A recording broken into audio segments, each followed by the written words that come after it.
Room over receiving. A serious case is coming in. We've got an 18-year-old male who's been tackled playing rugby. Immediately complaining of severe chest and neck pain. He's having some periods of apnea lasting up to a minute at times. You'll do primary, you'll do procedures. So we've got anaesthetics. Dr. Jonathan prepares for the worst. Neck pain, strange breathing pattern. Spinal cord injury.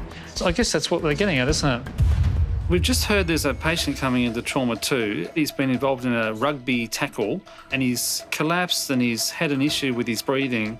And all that to me makes me worry, has he got a spinal injury? I believe they're on their way. Paramedics arrive with 18-year-old Katu, who has breathing difficulties and severe back and chest pain after collapsing at a school rugby league tournament. There we go. Is this the rugby gentleman? Yeah. And he's breathing now? Yeah, bit of an unusual presentation. Why don't we come on in, get him across, give us a hand over, we'll do the primary survey and we'll go from there. So suspected spinal injury, just be careful. On 3, guys. 1, 2, 3. This is Katu.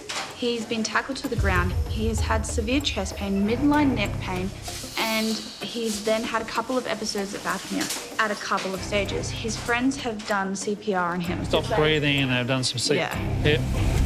Whenever we hear that someone's not breathing or had periods of stopping breathing, that's an absolute emergency. Is he breathing normally? How are you feeling there, mate?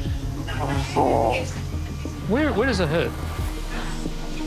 Equal. Chest. Is it in the front of your chest or in the back of your chest? Front of your chest. I'll echo and have a look. Dr. Jonathan must quickly decide if they need to take over Katu's breathing. What time was the accident? About an hour ago. An hour ago, yeah. But he's breathing too quick. There's no pneumothorax on the left. Lungs look okay and his abdomen looks okay. I don't see any injury to his abdominal organs. Katu may have struck his head when he collapsed on the field. Do you want to do a neuro assessment, find the level? Yeah. He's moaning, right? Is he actually compos mentis or what's the neuro? I've had conversation with him. Yeah, okay. Squeeze my fingers in this hand, squeeze your right hand, squeeze, squeeze, squeeze. Pull this left arm towards you as far as you can. His upper limbs have got more power than his lower limbs. What are his pupils doing? Are they equal? Or? So the pupils are reactive. There was back pain and neck pain and chest pain.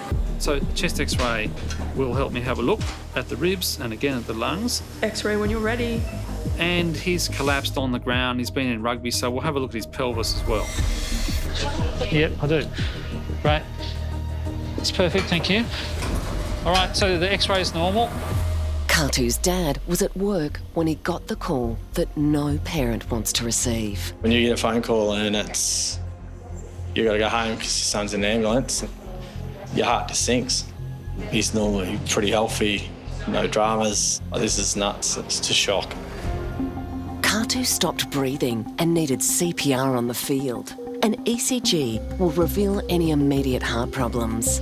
That's beautiful, that's fine. So chest x-ray is normal, his pelvis x-ray is normal, his ultrasound's normal. So far, all normal. So what's going on? Does he have a spinal injury? Is there something else? It's not really clear yet. Focus on your breathing, okay? And not to move your mouth. Dr. Papson must solve 2 problems. Why did Katu lose consciousness? And why is he having difficulty breathing? Very worried about this boy. Worried he's broken his neck sort of about here somewhere. That's what I think it is. There's a chance of paraplegia, there's a chance of quadriplegia, so all your legs and your arms not working properly also means that you don't breathe properly, and that's an awful way to be.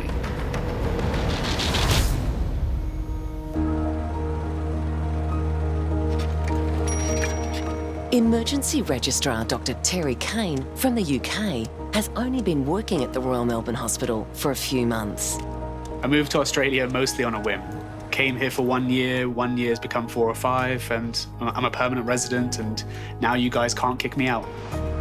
When I first applied for medicine, I actually wanted to be a child psychiatrist, and the more medicine I did, I realized I liked to be a generalist. I kind of fell into emergency medicine. It was terrifying at first, but the more comfortable you get with it, the more interesting it becomes. I really enjoy it. 2 broken arms. Not a good day for him. Okay. Dr. Terry prepares for his first case of the day. We've got the trauma imminently coming in. We're just looking for mobile X-ray to come to trauma 2. Paramedics have rushed in 24-year-old forklift driver Michael, who has multiple injuries after his motorbike slammed into a van. If he's stable, let's transfer, then we'll do a proper handover. Let's do that. 1, 2, 3. Everybody, so meet Michael. He was a motorcycle rider and he had a helmet on. He was seen to drive into the side of a minivan at quite high speed. We think between 60 and 80 kilometres per hour. Just complaining of severe pain in both of his wrists. Okay. Where he's got a bunch of missing teeth and blood coming from his mouth. Okay. He had a compound fracture to the left forearm and an angulated fracture of his right forearm. What's going on? He's had a pretty big accident. He could have some quite life-threatening injuries. The fact that he's confused is never a good thing. It means that he's potentially got a bleed on the brain, and we don't know the extent of that. Ow! Sorry, mate. So there's blood coming from his left forearm. But they didn't report significant blood loss. No, they did not. Why he's so tachycardic? He's tachycardic, so his heart rate is high. It's an indication that you could be bleeding from somewhere and your heart's trying to pump faster because your body's not getting the blood. Uncovering what's making Michael's heart race could save his life. He's on a ketamine infusion, which also drives up your heart rate. So it's probably going to be multifactorial. There is a question of blood loss, but I'm just waiting for more investigations first. How are we going on with the EFAST? There's lung side present bilaterally. And nothing in the tummy? Yeah, everything looked okay. Perfect, all right. His EFAST is negative, so it shows that his lungs are expanding appropriately. There's no blood around the heart, and there's also no blood in the abdomen. All right, we're about to do X-rays. Everyone not wearing lead. You want to head out? Great news from the ultrasound, but it might be a different story with the X-rays. Everyone in there is wearing lead, yeah? X-ray. Does it show up on here? Pelvic fractures. Pelvic fractures? Ooh. X-ray of his pelvis, which looked like he's got a couple broken bones there, which can be life-threatening because you can bleed out liters from your pelvis. That's his forearm? Left forearm? Yeah, there you go. That's his right? Just there then, yeah, cool, all right. Then open on the left and Closed on the right, yep. Broken bones in both of his forearms and wrists. Both sides he could lose function from his arteries and nerves. They are such horrible injuries. Oh, me. We could probably give him some fentanyl as well. He's got multiple pelvic fractures, yeah. So fentanyl will be great for him. This is the worst trauma I've had to deal with. I'm very concerned about Michael's condition. Hey, Michael. What happened? Do you remember coming off your motorbike? Nope. Is there anyone you want us to call? Your mum? We'll see if we can give her a call, let her know what's going on, all right? Michael lives with his mum, Michelle, who's been contacted to come in straight away. Emergency nurse Chelsea Jones gets him ready for a CT scan that will reveal how badly Michael is injured. And I'm going to need to take your piercings out. He's got ketamine in him. He's not going to know what to do. What happened? You're in a motorbike accident, darling. What the Michael's forgetfulness could be post-traumatic amnesia, concussion, or he could have a bleed in his brain, which is very concerning. All right, we'll just wait for CT. I'll come with as well. Great. All right, cheers. The great thing about getting to CT is that you get some answers to the questions. Yeah, let's roll. The problem with going to CT is that you're away from the safety of the emergency department. So you're going there with limited resources, and it's quite scary when somebody's unstable.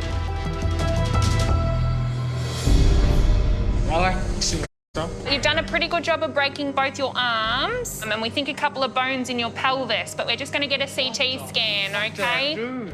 He can't remember the actual accident itself, and he can't remember us telling him over and over again. He doesn't know where he is, he doesn't know what's happening. So I think he forgets like every 15 minutes. How bad is it? Tell me. Well, we're just getting the scanner right now, right? So we'll find out very soon. Hello, Michael? Yeah. G'day, my name's Dan, one of the radiographers. All right, just keep nice and still. We're scanning from his head down to his hips, and we're doing something as well called a CT angiogram. And that involves us giving an injection of contrast dye. That will highlight all the veins and arteries so we can see if there's any bleeding, any leaks inside of him. Have they done the brain yet? Dr. Terry's worst fears are confirmed. Yeesh. Yeah. He does have a bleed in the brain. He's got rib fractures, both sides. He's got some spinal fractures. He's got a sternal fracture. He's got some pelvic fractures. He's got a acromion fracture, which is part of his scapula into his shoulder. It's mangled. And he's got the wrist fractures as well. That would hurt so much. He's broken nearly every bone from the shoulders to his pelvis. Transfer on 3, 2, 1, go. That's it, nice and slow. Beautiful. How's your pain doing? Pain's tolerable. Good. Yeah, sure. Suddenly, Michael's in serious trouble. He's just got a blood pressure of 89. I'm recycling it. Sure, okay, that's not a good thing. His blood pressure has now dropped. He's now become less stable than he was before. Now I'm terrified. All right, we should probably get him back as soon as we can then. Yeah. Let's go back now. Yeah, Should we let's go back. If you take the airway bag, I'll get the mat. That's fine, let's go. The worst case scenario is coming to light. We need to get him to trauma as soon as we can. We need to be able to stabilize him as fast as possible. Go, go, go. If his blood pressure drops any further, he can arrest and die.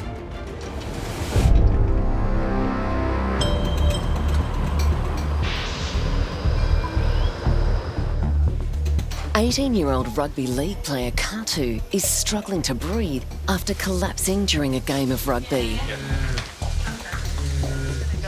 I don't like all this high respiratory rate distress. It might be better to tube him, but then there's the risk of the neck, right? Yeah. The act of intubating, so putting the tube through, may actually move someone's neck unless we do it super cautiously.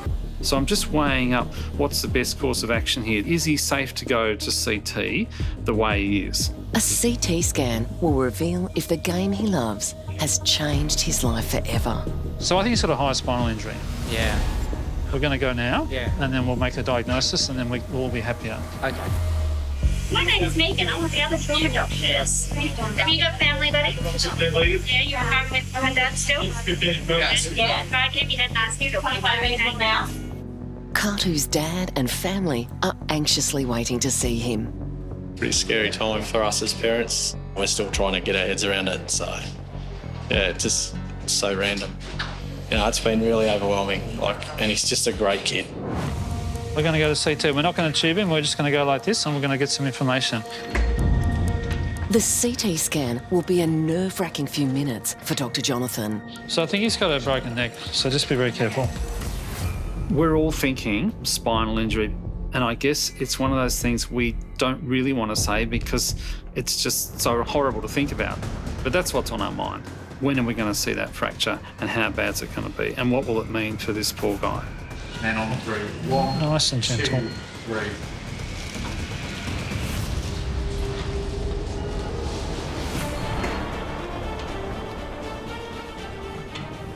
It's still cycling. That's not a good thing. No. 24-year-old motorbike rider Michael is being rushed back from CT after his blood pressure crashed. I'll take another VBG, make sure his HB hasn't dropped. Oh, that's so much pain. Do you feel dizzy at all? This is my hand, it's in pain. Your hands are Yeah, in I know, pain. buddy. Oh, God.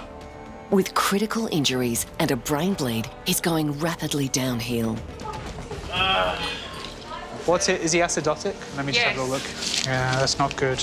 His blood is more acidic than it was before, which is a sign that he doesn't have enough blood in him. So we have to give him more blood right now. Give him a unit packed red cell stat now. Yeah. My arms are suffering. I know. We're getting some painkillers right now, okay? His pain is out of control, so we need to be able to give him some morphine, fentanyl, ketamine, which he's having an infusion for now, and we're still struggling to get on top of it. Can we pull that up? There we go. Oh my God, physical pain. Oh. Just give me something for the pain right now, okay? Starting with 50 of ketamine. Gonna make you a little bit sleepy, buddy.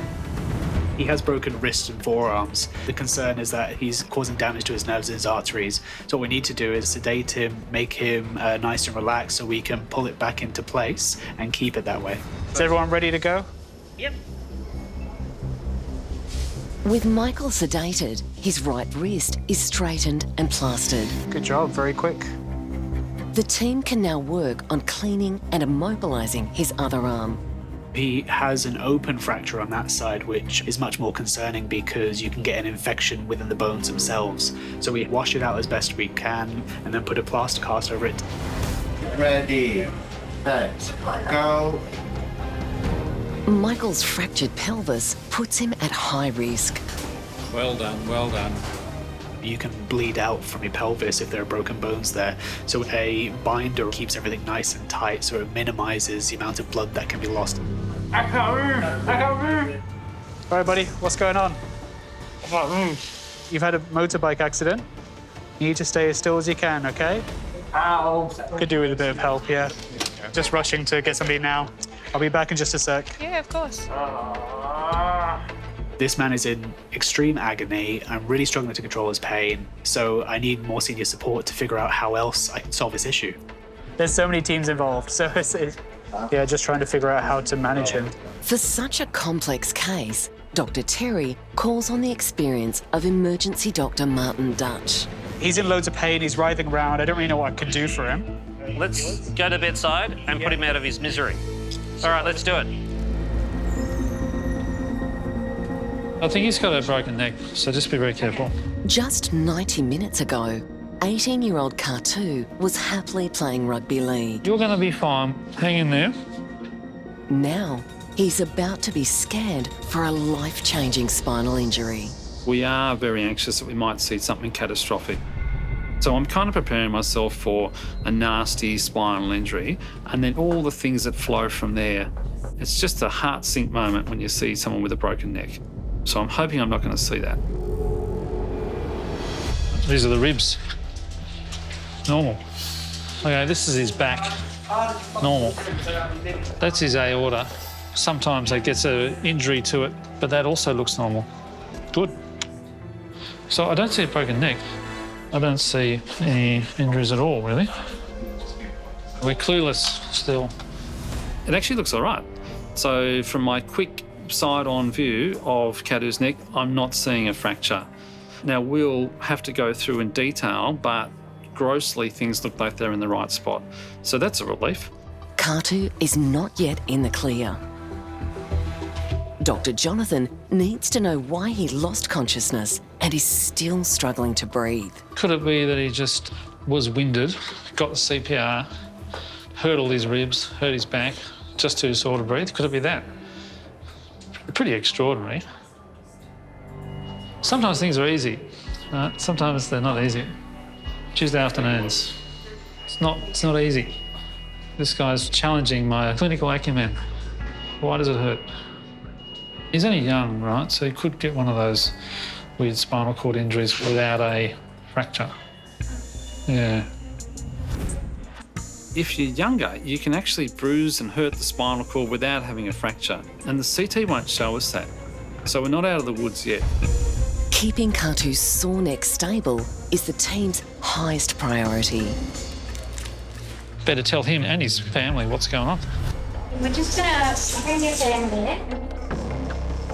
After an agonising wait, Katu's family finally gets to see him. Don't worry about that now.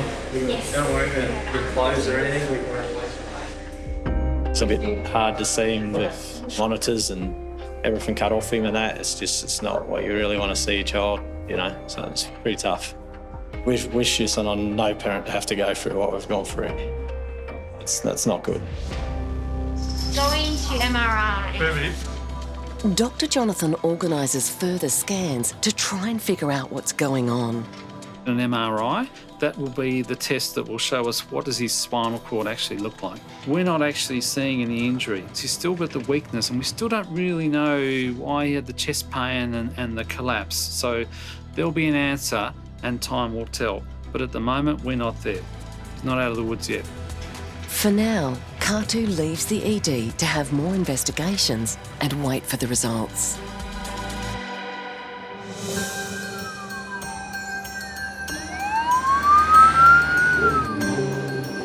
It's been an unusual journey that led emergency nurse Peretz Kutnik to Royal Melbourne Hospital.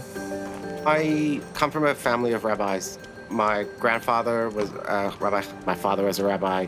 I actually went overseas to start religious studies to become a rabbi.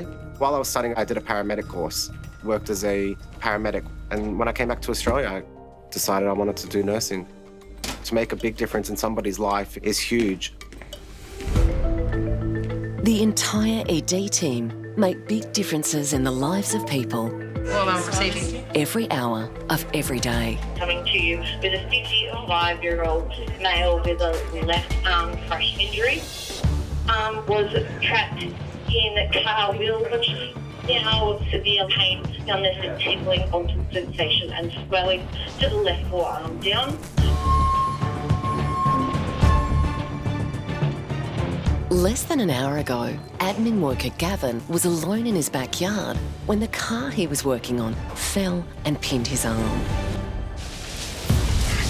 Hi, Gavin. I'm Peretz. I'm one of the nurses. There's going to be a few of us here as well, OK?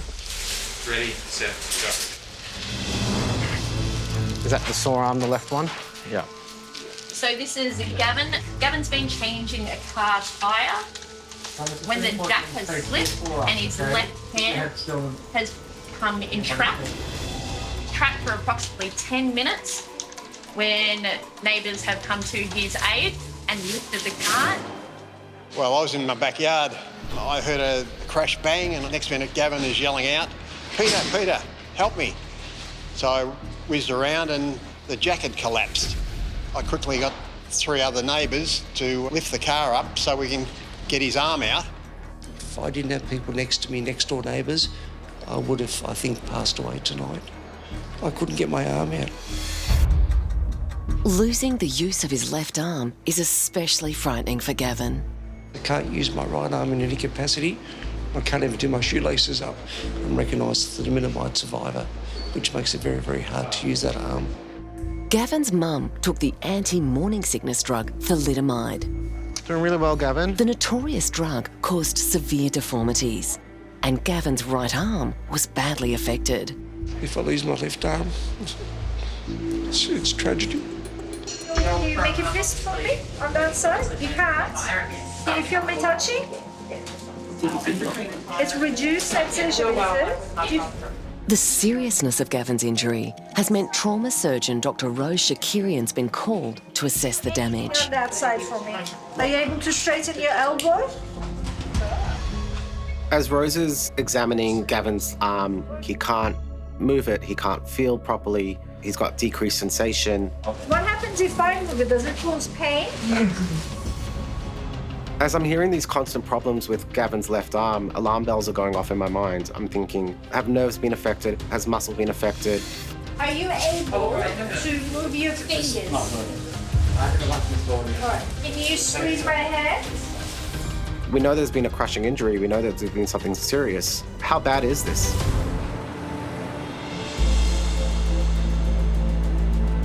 I'm trying to move this arm. Try not to move it, buddy. G'day, mate. Move your arm. You're sore, are you? Very. Very sore. A serious motorbike accident has left 24-year-old Michael with multiple broken bones and a bleed on the brain. Dr. Martin's assisting Dr. Terry to get his extreme pain under control. What's the most sore thing? This arm. The left arm. Right.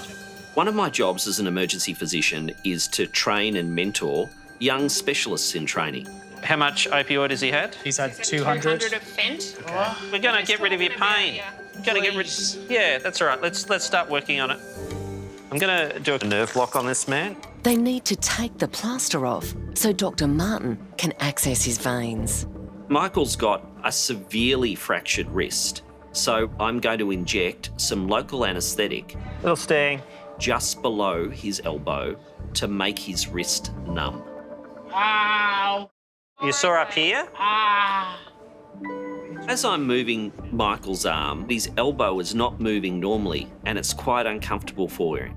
And that makes me worry that there's something going on with the bones or joint in his elbow. So that's wrapped in local anaesthetic, which is good. He's snoring now. I know. We had to sedate him to do it before. Well, he's had 20 ketamine and now he's had some more local anaesthetic block and now he's asleep. That sort of says to me that perhaps this is effective. Traction.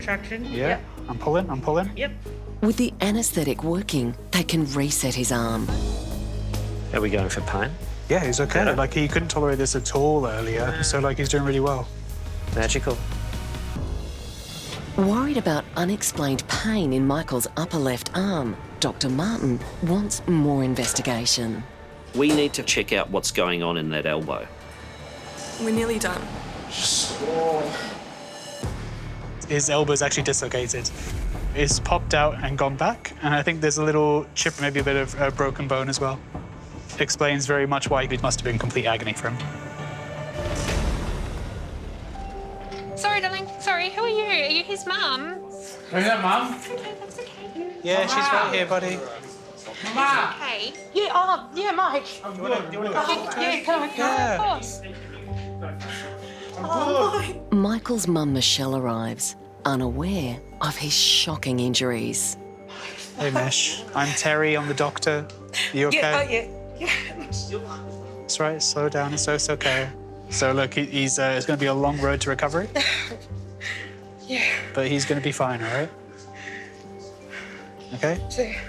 Fighting every motherly instinct to stay with her son, We'll get you in as soon as we can, okay? Michelle has to leave him in the hands of the doctors. It's heartbreaking, you know. As a mum, you don't see a 25-year-old man on that, you know, on the hospital bed. It's like your little 5-year-old boy. You've gone and popped your elbow joint out. Oh, lovely. Yeah. Do you want me to pop it back in for you? Knock me out, pop it back in, should be right. All right. Just slowly start moving it. Yeah, sure. So bring it into 90 degrees. Yeah. And push from behind up. Oh, there you go. Got it. Well done, team. Thanks. So the good news is at the end of your shift, after managing this patient from beginning to end, you are in emergency position. Oh, great. That's good to know. This man has given you every problem to solve. Michael's case is the worst motorbike accident I've ever seen. He's going to be admitted to ICU. He's going to require at least one procedure, if not multiple, and he's got a long road of recovery because there's going to be probably lots of issues with pain, mobility, and just getting him back to where he was before.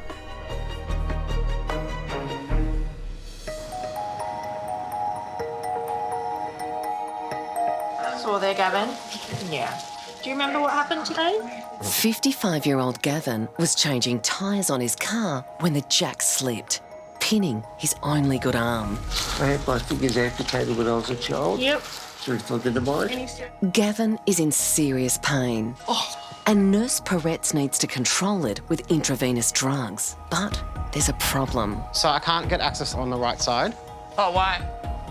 Just nothing's showing. We're struggling to find a vein.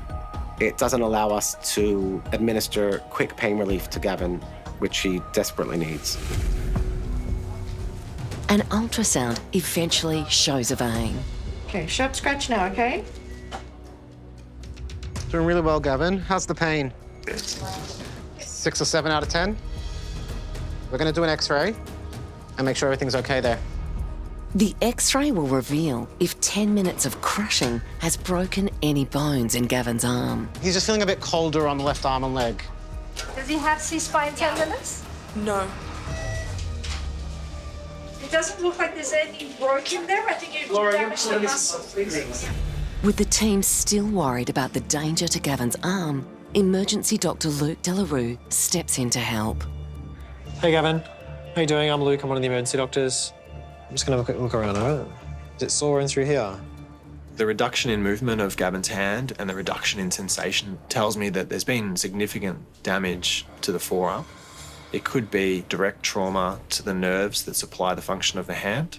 It could be stunning of the nerves from the pressure in the wrist and the forearm. What other medical issues do you have? Thalidomide survivor, so... Thalidomide, okay, yeah. So I have my right arm and the hand. Yeah. Concave chest and internal injuries. Okay. And the heart too. Did you have any chest pain or racing heart? Chest pain on the left side. Uh-huh. Numbness with the arm. Yeah. All the way through. Was it above the elbow or above the level of injury that you had numbness as well? One of the things we worry about with crush injury involving a large amount of force or a prolonged period of time is something called compartment syndrome. It's where there's swelling within the soft compartments of the limb. It's a limb-threatening injury, and that can actually develop into a life-threatening injury as well. Yeah. Has that gotten worse or is it about the same? Around the state. Dr. Luke is with thalidomide survivor Gavin, who is still in a lot of pain after his only good arm was crushed under a car. It's going to be pretty sore because there's at least a big hematoma or bruise in the muscle. No break, no. There's no big break that I can see, which is good. Can you wiggle your fingers for me again on this side? Very sore. In order to identify if a compartment syndrome is developing, we need to watch over a period of time. What Gavin really needs is a CT scan to make sure that there's adequate blood supply getting through the region of injury and down to the hand. Resus 3 needs a pretty urgent scan for the chest and arm because of compartment syndrome. Gavin's wife Lisa and neighbour Peter are waiting to see him. So we're going to do a CT scan of both the chest and the arm. He's had some chest pain as well, and just make sure everything is okay. So we'll know a bit more after that. Nothing's broken on the X-ray. Lisa's here. Yeah. I tried to do myself swim. My arm get caught and I couldn't move with my right arm. You won't be changing any more tyres? No way. I'll never change a tyre again. I've learnt my lesson. Thanks for saving my life. That's right. Come on, sir. We're going for a CT scan, okay? A short ride to the CT scanner will go a long way to answering the team's concerns about Gavin's injury. So the left arm is the problematic one.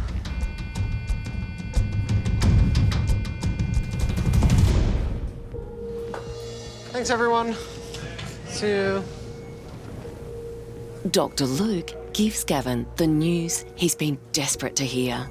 So look, the scan of the chest looks okay. There's no injury to the vascular structures or the blood vessels, which is good. We were worried about that given that your arm was kind of pulled and trapped. And the plastic surgeons don't think that there's a compartment syndrome, but they want to just continue to monitor that. And I'll put a cast on as well just to keep it nice and still. Okay. It helps with the swelling. Over a period of time, that big bruise within the muscle belly will improve, and hopefully Gavin should return to full use of that arm, which is really great. How's the pain?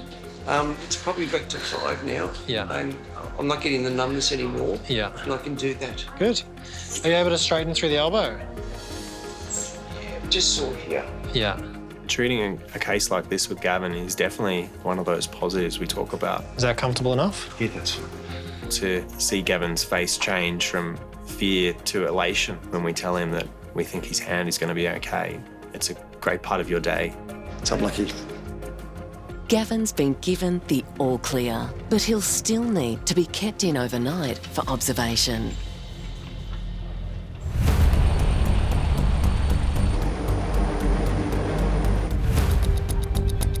Deputy Director of Emergency, Dr. Steve Pincus, is responding to a call for a patient with a serious heart condition. 61-year-old Richard has just been rushed in by ambulance. Richard, good day. Steve's my name. I'm one of the doctors. How you going? Yeah, sort of okay. So tell me a story. What's going on? Today I woke up okay. Yep. Got dressed, I was going to do some exercises. Started not feeling 100%, so I stopped. Heart rate was at 69 and then accelerated up and settled at 120. Richard has a very fast heartbeat. It can deteriorate into a more dangerous rhythm. And because the heart's working so fast and so hard, this could precipitate a heart attack. The retired Human Services Manager has been brought to the ED with frighteningly fast heartbeats 3 times before. Get a bit of a flutter in the chest, and that's the heart not beating correctly. And then the pain starts as the heart rate speeds up, going a lot faster than it should, and that hurts. If I don't monitor it and it gets out of control, the heart can stop beating. So, drop dead on the spot. Richard's heart is still racing at more than twice its normal rate. I can see that Richard's heart is beating very fast, but I can't tell, is this atrial fibrillation or a very similar and related condition called atrial flutter? We'll take some bloods. Yep. Do an ECG. Richard regularly sees a cardiologist at the Royal Melbourne. I'll talk to John Coleman, and my suspicion is he'll say, do we mind doing a zap and trying to get you back into sinus rhythm? Yeah, that'd be nice. Sinus rhythm is the normal heart rhythm. What we're trying to do is reset the heart rate back to normal. The procedure, called cardioversion, involves sending an electric charge through Richard's chest. But first, Dr. Steve needs to find out if Richard's heart is an atrial fibrillation or atrial flutter. Between the top of the heart and the bottom of the heart, you've got a junction box. Yep. So what we're going to do is I'm going to give you some medication which, for about 10 seconds, it completely blocks conduction in the junction box. Oh, okay. Dr. Steve will stop Richard's heart for a few seconds so he can check its electrical activity and see if it's got an irregular beat called a flutter wave. If that shows the underlying rhythm is flutter, then we'll pop you off to sleep properly and give you a zap. Yep, no worries. Okay. Let's find some bodies to give us a hand. The critical nature of the procedure means emergency nurses Jenna Orman and Liz Wheeler join the team. Now, Richard, you share with me, you wear the full bear suit. Shave away to your heart's content. We're going to give him a medication called Adenosine that temporarily blocks the conducting system of the heart. It's going to give you a little bit of sedation now, okay? The heart literally looks like it stops beating. Then as it recovers, we can see if it was what we call flutter. You right, Richard? Okay, so let's start with 6. Adenosine 6 going in. It's a nervous moment as Richard's heart slows and stops. There it is. It's flutter. Yep. When I've stopped Richard's heart, it feels like time has stopped for me. I'm anticipating what's going to come next.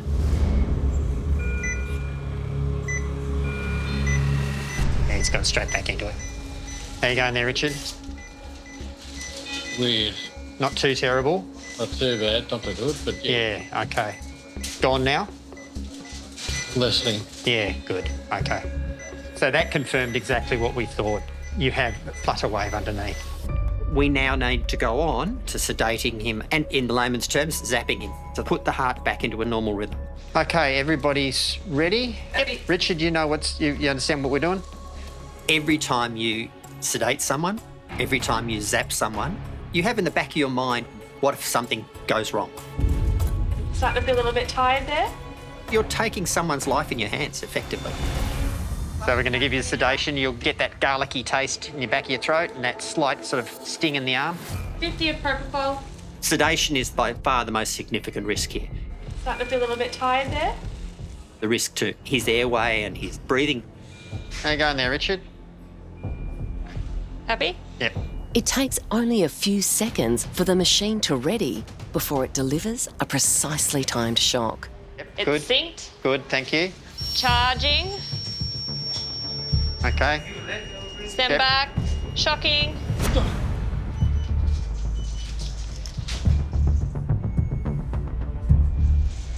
Flutter. Back to sinus rhythm. Our heart rate stops a little bit. I think he runs a pretty low heart rate normally. The electric shock works. Richard's heart has gone back into a normal rhythm. Beautiful. Let him wake up and see if he's going to stay in it. Oh, Richard, big breath. Richard, can you hear us? Stop breathing. Richard's taking longer than usual to wake up. It's just shallow. Richard is not breathing as well as I feel he should be. I think he is very sensitive to medication. No, he does obstruct. Still requiring a jaw thrust. And finally, How you going, Richard? he's breathing. Good stuff. Make sure we'll put a note in his history for the future. Yeah, but he's very sensitive. Very to medication. sensitive to sedation, yeah. Richard has some underlying damage to his heart muscle, and that makes him much more prone to, in particular, atrial fibrillation, but other arrhythmias. And so I expect this won't be the last time he needs to be defibrillated. But for now, Richard's heart is back in rhythm. Oh, a hell of a lot better. It feels, with the heart now back at a fairly normal heart rate. There's no pain in the chest. I don't feel unsettled. and yeah, it's back to normal. So yeah, time to go home. Schoolboy Katu collapsed on the rugby field, suffering breathing problems and chest pain. So suspected spinal injury, just be careful. Dr. Jonathan was concerned the 18-year-old had broken his neck. Very worried about this boy. The CT scan cleared Katu of a neck injury, but didn't solve the mystery as to why he collapsed. This guy's challenging my clinical acumen. Why does it hurt? It's just good to see you up and about, and hopefully we can get the answers that we need. Katu was sent to a ward for further investigations. He spent 3 days in hospital and continues to have tests. Katu's hoping to be back playing rugby with his mates very soon. My biggest worry is hopefully getting this sorted so that I'll be able to go back to sporting and be able to do the things that I love to do. Hi, Gavin. Is that the sore arm, the left one? Gavin's left arm was crushed by his car when the jack slipped as he was changing a tyre. The thalidomide survivor feared losing the use of his only good arm. Fine, but does it cause pain? CT scans showed acute bruising with no permanent damage. Gavin spent a night in hospital recovering. I can move my fingers now and there's no tingling, and about 90% back to full use, which is amazing. The 55-year-old has promised his wife Lisa he'll never change a tyre again. 61-year-old Richard was rushed into ED with a racing heartbeat. There it is. Next flutter. Dr. Steve diagnosed his heart as being in atrial flutter. Charging. After being sedated, Richard's heart was shocked back into a normal rhythm. Shocking. And he was able to go home the same day. 1, 2, 3. 24-year-old Michael suffered multiple fractures when his motorbike slammed into a van. Pelvic fractures? Oh. CT scans also revealed a bleed on the brain. Yeesh. Michael's case is the worst motorbike accident I've ever seen. Michael had many operations to fix his broken bones and is now back at home being looked after by his mum.